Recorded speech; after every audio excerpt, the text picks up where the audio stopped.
حضرت خدیجہ الکبریٰ کے پاس حضور آئے، فرمایا زملونی بصرونی، اے خدیجہ میرے ساتھ یہ ہوا ہے، میں نے یہ کچھ دیکھا ہے۔ جسم پر کپ کپی تاری تھی۔ حضرت خدیجہ الکبریٰ نے کمبلی لے کر، ایک کمبل لے کر، موٹی چادر لے کر حضور کو اڑا دی۔ جب حضور نے اپنی کیفیات بیان کی تو حضرت خدیجہ الکبریٰ رضی اللہ تعالی عنہا نے اسی نور نبوت کے حصول کی خاطر ہی تو حضور کو قبول کیا تھا۔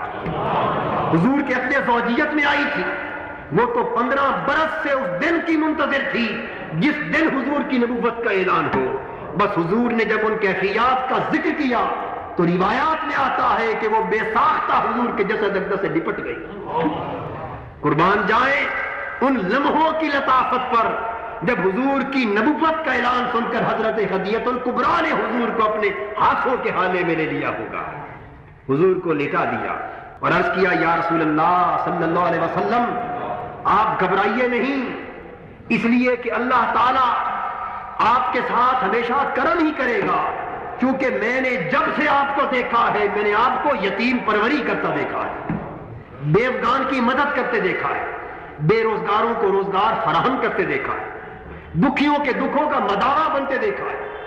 ہر ایک کے دکھ کا مداوا بننے والے کے ساتھ خدا کی ذات لطف و کرم کے سوا اور کوئی حال برقرار نہیں رکھ سکتی۔ اعلان نبوت کے بعد حضور کی نبوی زندگی کا آغاز ہو گیا، ہر سمت سے مخالفتیں بڑھ گئیں۔ نبوت کے اعلان کے بعد وسائل معاش منقطع ہو گئے۔ اب جب اعلان نبوت کا فریضہ سونپ دیا گیا اور تبلیغ رسالت کا فریضہ سونپ دیا گیا تو اب سامان تجارت لے کر منڈیوں میں جانا حضور کے لیے امن ممکن نہ رہا۔ اس لیے اب ساری زندگی توحید اور رسالت کے پیغام کی تبلیغ پر صرف ہونے لگی۔ زندگی کا ایک ایک لمحہ محبوب کے پیغام کو کرۂ ارض کے گوشے گوشے تک پہنچانے کے لیے وقت ہو گیا۔ اب نہ ذاتی کاروبار کے لیے کوئی وقت بچا، نہ حضرت خدیجہ الکبریٰ کے مال تجارت کے فروغ کے لیے کوئی وقت بچا۔ اب تو صبح و شام ایک ہی دھن ہے اور وہ توحید کے پیغام کو کرۂ ارض کے گوشے گوشے تک پہنچانا ہے۔ اس طرف مخالفتیں کھڑی ہو گئیں، مزاحمتیں کھڑی ہو گئیں۔ یہاں ایک بات ذہن میں آ گئی، وہ بھی عرض کرتا چلوں کہ جناب ابو طالب کے گھر سے حضور الگ گھر میں تو آباد ہوئے تھے، لیکن ذہن میں یہ خیال نہ آئے کہ وہ جو ان کی مالی مدد کا ایک کام حضور نبھاتے چلے آ رہے تھے اس کا کیا بنا۔ تو جب حضور علیحدہ ہوئے تو فرمایا چچا جان مجھے آپ کی مالی دشواریوں کا علم ہے، اب میں یہ چاہتا ہوں کہ آپ کے مالی احوال میں ممت بننے کے لیے آپ کے بیٹے علی کو اپنی زیر کفالت لے لوں۔ حضرت ابو طالب کے گھر سے الگ ہوتے ہوئے حضرت علی شیر خدا رضی اللہ تعالیٰ عنہ کو حضور نے اپنے گھر لے لیا۔ تو یہ وہ خوش نصیب فرزند حضرت ابو طالب ہے، یہ وہ خوش نصیب صحابی ہے حضور کا، یہ وہ خوش نصیب فرد ہے عالم اسلام کا کہ پہلے دن سے جس کی پرورش آغوش مصطفیٰ میں ہوئی۔ تو حضرت علی شیر خدا رضی اللہ تعالیٰ عنہ نے حضور کے آغوش میں پرورش پائی، تو حضرت علی کو ان کی کفالت کا بوجھ حضور نے اپنے ذمے لے لیا۔ اور حضرت علی کے ایک بھائی تھے جن کا نام تھا طالب، اس کی کفالت کا بوجھ حضور نے اپنے چچا عباس کو دے دیا۔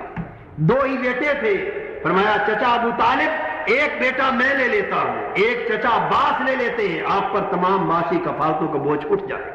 اب باہمی تعلق قائم رہا، ہر طرف سے مخالفتیں، مزاحمتیں، سارا معاشرہ دشمن ہے، سارا ماحول دشمن ہے، پورا عالم کفر، عالم شرک حضور کی مخالفت میں متحد ہو کر ایک چٹان بن گیا۔ اور اللہ کے سوا دنیا میں صرف دو ہستیاں ہیں جو ظاہراً حضور کی مدد کر رہی ہیں، وہ کون ہے؟ ایک حضور کی پیاری زوجہ رفیقہ حیات حضرت خدیجہ الکبریٰ ہے اور ایک حضور کے چہیتے چچا جناب ابو طالب ہے۔ بس ان دو نفوس کے سوا معاشرہ عرب کا کوئی فرد حضور کے مشن کا حامی نہیں ہے، ظاہراً حضور کا کوئی پشت پناہ نہیں ہے۔ اور حضرت خدیجہ الکبریٰ پھر وہ خاتون ہے جن کو اسلام کی تاریخ میں سب سے پہلے میرے آقا کا کلمہ پڑھنا نصیب ہوا۔ حضرت خدیجہ الکبریٰ نے اس وقت کلمہ پڑھا جب اعلان نبوت یا وحی کے نازل ہونے کی خبر بھی کسی کان کو نہ ہوئی تھی۔ غار ہرا میں وحی اتری، حضور نے پہلی خبر حضرت خدیجہ الکبریٰ کو دی، اور خبر سنتے ہی 15 سال سے حضرت خدیجہ الکبریٰ نے حضور کی سیرت کو دیکھ تو پہلے ہی لیا تھا۔ وہ سمجھتی تھی کہ اگر نبوت کا کوئی اہل ہو سکتا ہے تو اسی سیرت کا مالک ہو سکتا ہے۔ بل یہ خبر سنی تو حضور کی نبوت پر ایمان میں آئی، اور اس کے بعد پھر سینہ سپر ہو گئی، اپنا مال و دولت، اپنا سب کچھ حضور کے مشن اسلام پر خرچ کر دیا۔ حضرت خدیجہ الکبریٰ کا مال و دولت حضور کے مشن کی مدد پر صرف ہو رہا تھا، اور ادھر جناب ابو طالب کی قوت بازو، ان کا اثر رسوخ، اور وہ گھر سے باہر حضور کا دفاع فرما رہے تھے۔ خدیجہ الکبریٰ حضور کے مشن کو مالی امداد فراہم فرما رہے تھے، تو ان کا مال و تجارت حضور کے مشن پر صرف ہونے لگا۔ اتنی صحبتوں کے دور انہوں نے حضور کے ساتھ گزارے، وہ دور جب مخالفتیں تھیں، جب حضور کے مقدس خون کے پیاسے تھے، ہر سو حضور پر حملے ہو رہے تھے، جب معاشرتی مقاطعے ہو رہے تھے، اس وقت بھی حضرت خدیجہ الکبریٰ حضور کا ساتھ دے رہی تھی۔ تمام عرب کے قریشیوں نے، کافروں نے مل کر فیصلہ کر لیا کہ بنو ہاشم اگر محمد صلی اللہ علیہ وسلم توحید اور رسالت کی تبلیغ سے باز نہیں آتا تو پھر سارا کا سارا عرب معاشرہ اور تمام قریش اس محمد اور اس کے خاندان کے ساتھ قطع تعلقات کر لو۔ جناب ابو طالب نے حضور علیہ الصلوۃ والسلام سے پوچھا کہ پیارے بھتیجے، میں اکیلا آدمی، میری پشت پر بہت بوجھ پڑ چکا ہے، کیا ایسا ممکن ہے کہ اس مخالفت کے بوجھ کو کم کر دیا جائے؟ حضور نے فرمایا، چچا جان، اگر شرق سے غرب تک پوری دنیا میری مخالفت پر اتر آئے اور کوئی ایک شخص بھی میری دعوت پر میرا حامی اور ساتھی نہ رہے تو پھر بھی محمد صلی اللہ علیہ وسلم توحید کی دعوت کو انسانیت تک پہنچانے سے نہیں روک سکتا۔ جناب ابو طالب نے کہا کہ میرے پیارے بھتیجے، اگر اپنے مشن پر تیرا عزم اتنا پختہ ہے تو قسم ہے اس رب کی، تو اپنا کام کرتا چل، میرے خون کا آخری قطرہ بھی تیری حفاظت کا صرف ہو جائے گا۔ جناب ابو طالب نے کہا کہ اے ملک عرب کے واسیوں، تم جو چاہو کر لو، محمد صلی اللہ علیہ وسلم نہ اپنے مشن سے باز آ سکتے ہیں اور نہ میں ان سے تعلق توڑ سکتا ہوں۔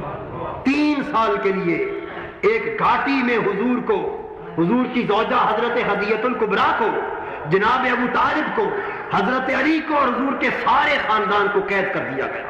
3 سال اس قید خانے میں، اس گھاٹی میں بسر کیے۔ حضرت خدیجہ الکبریٰ کی عمر زیادہ ہو چکی تھی، کچھ عمر کی زیادتی، کچھ ضعف اور کمزوری نے اس حالت تک پہنچا دیا کہ آپ کچھ تکلیف میں مبتلا ہوگی۔ 3 سال کی اس قید اور صعوبت کے بعد جب حضور کی عمر مبارک 47 برس کو پہنچی تھی تو حضور شیب ابی طالب میں قید کیے گئے تھے۔ 50 برس کو عمر مبارک پہنچی تو آزادی ہوئی۔ 3 سال اس شیب میں گزارنے کے بعد جب باہر آئے تو اسی سال حضرت خدیجہ الکبریٰ رضی اللہ تعالیٰ عنہ کا بھی انتقال ہو گیا، اور اسی سال اس ظاہر دنیا میں حضور کے بچپن سے لے کر اب تک کے واحد کفیل جناب ابو طالب کا بھی انتقال ہو گیا۔ یہ 2 ساتھی جو پہلے دن سے حضور کے دفاع کے ساتھی تھے، ان کے انتقال پر حضور کو اتنا رنج اور اتنا دکھ ہوا کہ اس سال کو حضور نے عام الحزن قرار دے دیا کہ یہ سال میری زندگی کے غم کا سال ہے۔ اور جب حضرت خدیجہ الکبریٰ رضی اللہ تعالیٰ عنہ کا انتقال ہوا تو ان کی عمر 65 برس کے قریب تھی۔ 11 رمضان المبارک کی تاریخ تھی اور 10 سن نبوت تھا جب حضرت خدیجہ الکبریٰ کا انتقال ہوا۔ انا للہ و انا الیہ راجعون۔